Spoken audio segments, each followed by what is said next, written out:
Poder da fé.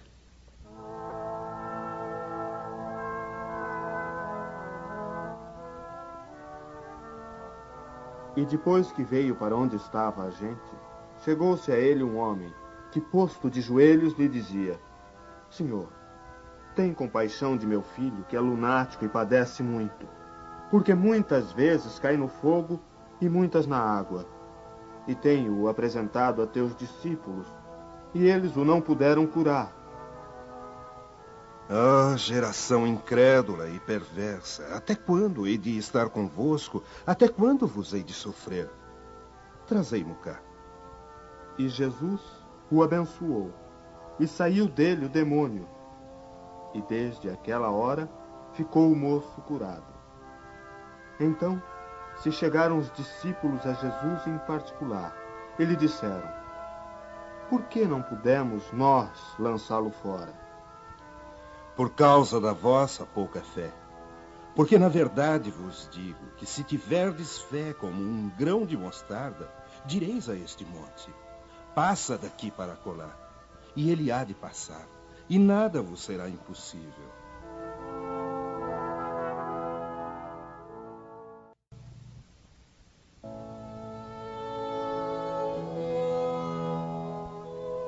É certo que, no bom sentido, a confiança nas próprias forças nos torna capazes de realizar coisas materiais que não podemos fazer quando duvidamos de nós mesmos. Mas então, é somente no seu sentido moral que devemos entender essas palavras. As montanhas que a fé transporta são as dificuldades, as resistências, a má vontade, em uma palavra, que encontramos entre os homens, mesmo quando se trata das melhores coisas. Os preceitos da rotina, o interesse material, o egoísmo, a cegueira do fanatismo, as paixões orgulhosas, são outras tantas montanhas que atravancam o caminho dos que trabalham para o progresso da humanidade. A fé robusta confere a perseverança, a energia e os recursos necessários para a vitória sobre os obstáculos, tanto nas pequenas quanto nas grandes coisas. A fé vacilante produz a incerteza, a hesitação de que se aproveitam os adversários que devemos combater. Ela nem sequer procura os meios de vencer, porque não crê na possibilidade de vitória. Noutra acepção, considera-se fé a confiança que se deposita na realização de determinada coisa, a certeza de atingir um objetivo. Nesse caso, ela confere uma espécie de lucidez que faz antever pelo pensamento os fins que se tem em vista e os meios de atingi-los, de maneira que aquele que a possui avança, por assim dizer, infalivelmente. Num e noutro caso, ela pode fazer que se realizem grandes coisas. A fé sincera e verdadeira é sempre calma. Confere a paciência que sabe esperar, porque, estando apoiada na inteligência e na compreensão das coisas, tem a certeza de chegar ao fim. A fé insegura sente a sua própria fraqueza, e quando estimulada pelo interesse, torna-se furiosa e acredita poder suprir a força com a violência. A calma na luta é sempre um sinal de força e de confiança, enquanto a violência, pelo contrário, é prova de fraqueza e de falta de confiança em si mesmo. Necessário guardar-se de confundir a fé com a presunção.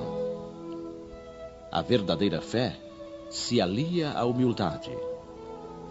Aquele que a possui deposita a sua confiança em Deus mais do que em si mesmo, pois sabe que, simples instrumento da vontade de Deus, nada pode sem ele. É por isso que os bons espíritos vêm em seu auxílio. A presunção é menos fé do que orgulho, e o orgulho é sempre castigado cedo ou tarde pela decepção e os malogros que lhe são infligidos. O poder da fé tem aplicação direta e especial na ação magnética. Graças a ela, o homem age sobre o fluido, agente universal, modifica-lhe as qualidades e lhe dá um impulso, por assim dizer, irresistível.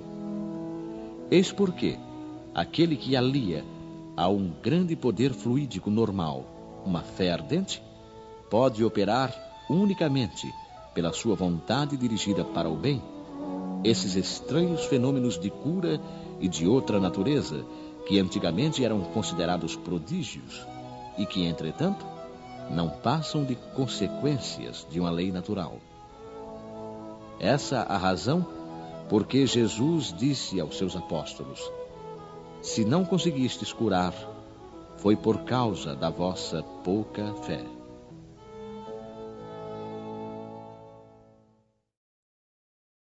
A fé religiosa, condição da fé inabalável.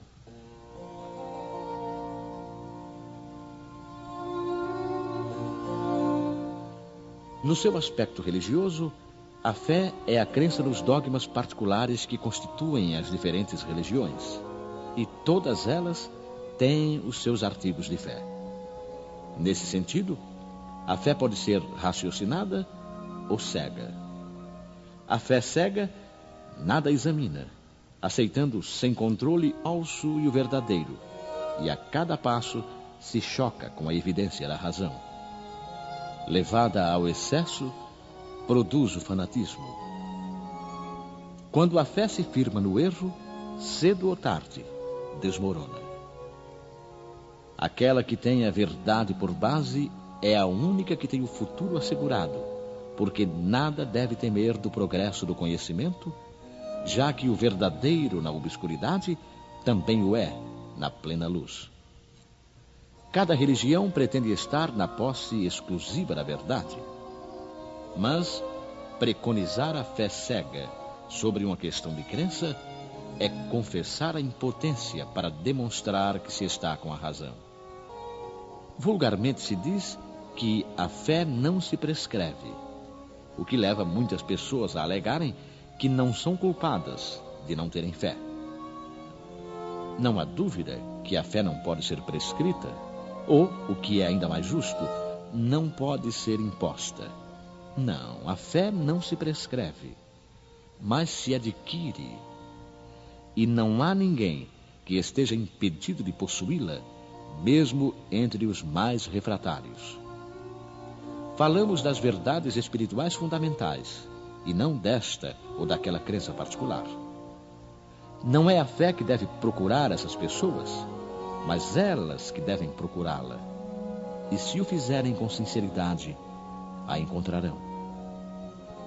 Podeis estar certos de que aqueles que dizem: não queríamos nada melhor do que crer, mas não o podemos fazer, apenas o dizem com os lábios e não com o coração, pois ao mesmo tempo que o dizem, fecham os ouvidos.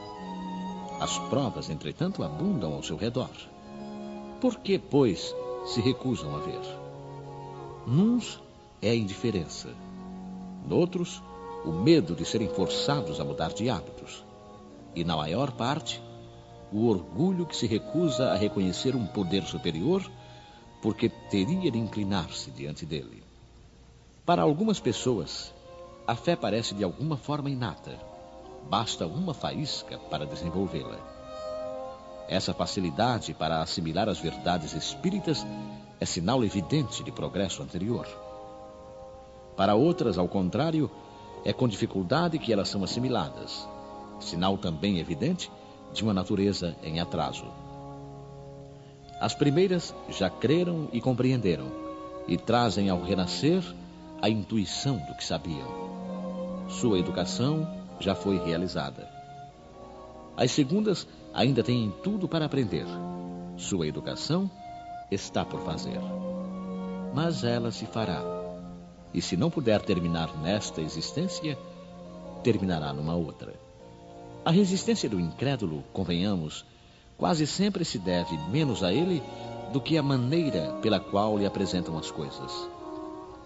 A fé necessita de uma base, e essa base é a perfeita compreensão daquilo em que se deve crer. Para crer, não basta ver, é necessário, sobretudo, compreender. A fé cega não é mais deste século. É precisamente o dogma da fé cega que hoje em dia produz o maior número de incrédulos, porque ela quer impor-se, exigindo a abdicação de uma das mais preciosas prerrogativas do homem, a que se constitui do raciocínio e do livre-arbítrio. É contra essa fé, sobretudo, que se levanta o incrédulo, o que mostra a verdade de que a fé não se impõe. Não admitindo provas, ela deixa no espírito um vazio, de que nasce a dúvida. A fé raciocinada, que se apoia nos fatos e na lógica, não deixa nenhuma obscuridade. Crê-se porque se tem a certeza, e só se está certo quando se compreendeu. Eis porque ela não se dobra, porque só é inabalável a fé que pode enfrentar a razão face a face, em todas as épocas da humanidade. É a esse resultado que o Espiritismo conduz, triunfando assim da incredulidade todas as vezes em que não encontra a oposição sistemática e interessada.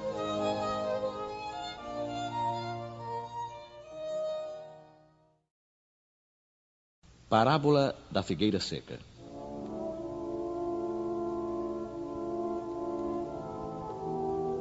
E ao outro dia, como saíssem de Betânia, teve fome. E tendo visto ao longe uma figueira, foi lá a ver se acharia nela alguma coisa. E quando chegou a ela, nada encontrou senão folhas, porque não era tempo de figos. Nunca jamais coma alguém fruto de ti para sempre. E no outro dia, pela manhã, ao passarem pela figueira, viram que ela estava seca até as raízes. Então, lembrado, Pedro disse para Jesus: Olha, mestre, como secou a figueira que tu amaldiçoaste. Tende fé em Deus. Em verdade vos afirmo que todo o que disser a este monte, tira-te e lança-te ao mar, e isto sem hesitar no seu coração, mas tendo fé de que tudo o que disser sucederá, ele o verá cumprir assim.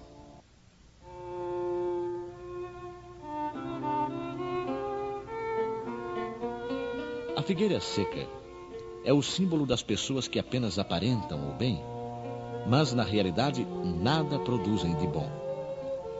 Dos oradores que possuem mais brilho do que solidez, dotados do verniz das palavras, da maneira que estas agradam aos ouvidos.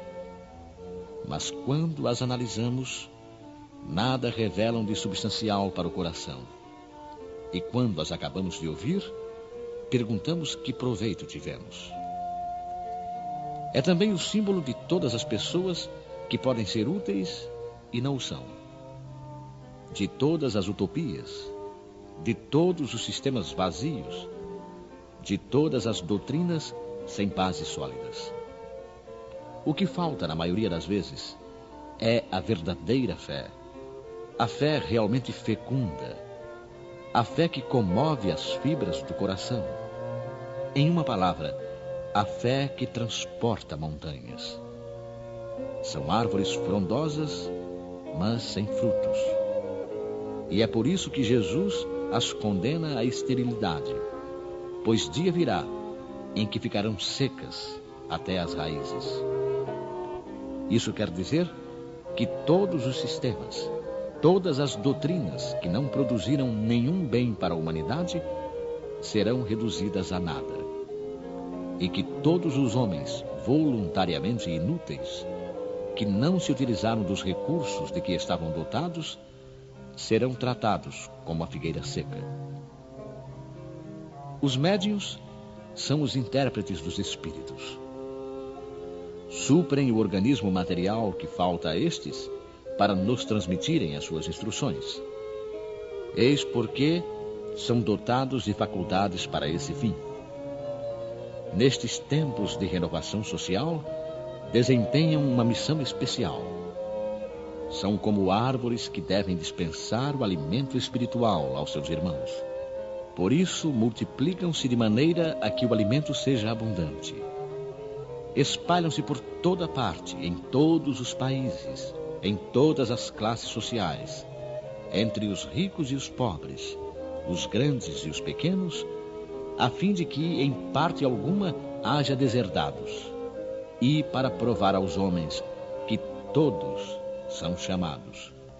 Mas se eles desviam de seu fim providencial a faculdade preciosa que lhes foi concedida, se a colocam a serviço de coisas fúteis e prejudiciais, ou dos interesses mundanos, se, ao invés de frutos salutares, dão maus frutos, se recusam-se a torná-la proveitosa para os outros, se nem mesmo para si tiram os proveitos da melhoria própria, então assemelham-se à figueira estéril.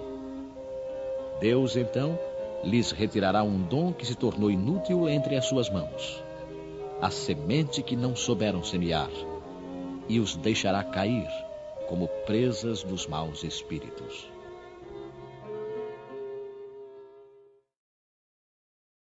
Instruções dos Espíritos.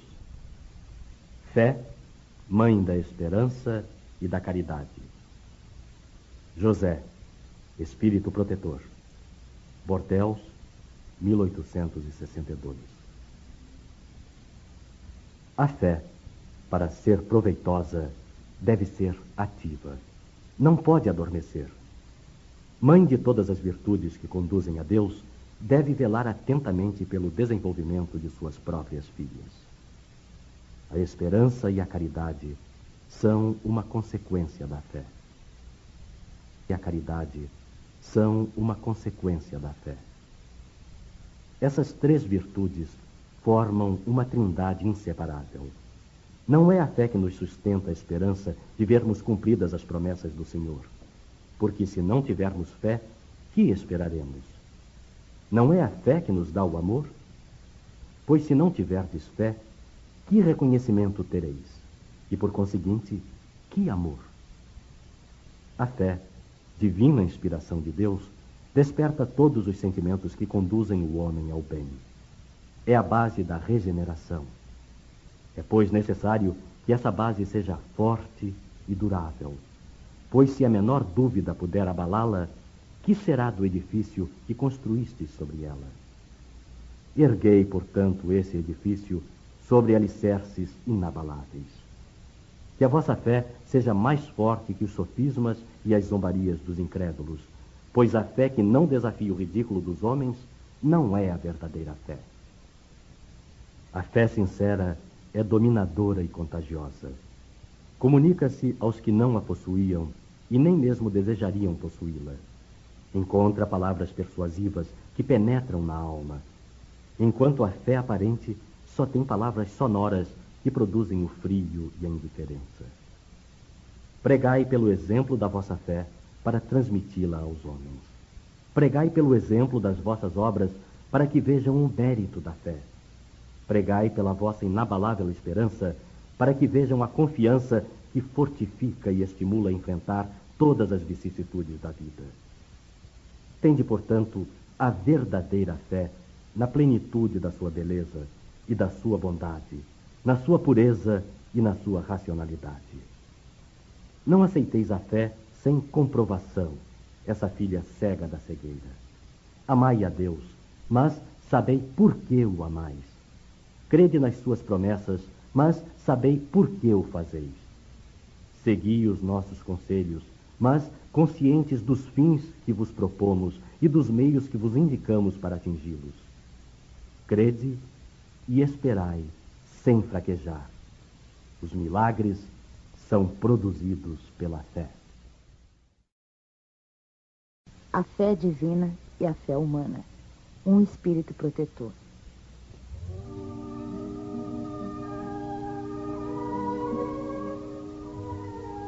A fé é o sentimento inato no homem da sua destinação. É a consciência das prodigiosas faculdades que trazem germe no íntimo, a princípio em estado latente, mas que ele deve fazer germinar e crescer através da sua vontade ativa. Até o presente, A fé só foi compreendida no seu sentido religioso porque o Cristo a revelou como poderosa alavanca e porque nele só viram um chefe de religião. Mas o Cristo, que realizou verdadeiros milagres, mostrou por esses mesmos milagres quanto pode o homem que tem fé, ou seja, que tem a vontade de querer e a certeza de que essa vontade pode realizar-se a si mesma. Os apóstolos, com o seu exemplo, também não fizeram milagres? Ora, o que eram esses milagres, senão os efeitos naturais de uma causa desconhecida dos homens de então, mas hoje em grande parte explicada, e que será completamente compreendida pelo estudo do espiritismo e do magnetismo? A fé é humana ou divina, segundo a aplicação que o homem dera às suas faculdades em relação às necessidades terrenas ou às suas aspirações celestes e futuras. O homem de gênio, que persegue a realização de um grande empreendimento, triunfa se tem fé, porque sente em si mesmo que pode e deve triunfar, e essa certeza íntima lhe dá uma extraordinária força. O homem de bem, que crendo no seu futuro celeste, quer preencher a sua vida com nobres e belas ações, tira da sua fé, da certeza da felicidade que o espera, a força necessária. E ainda nesse caso, se realizam os milagres da caridade, do sacrifício e da abnegação.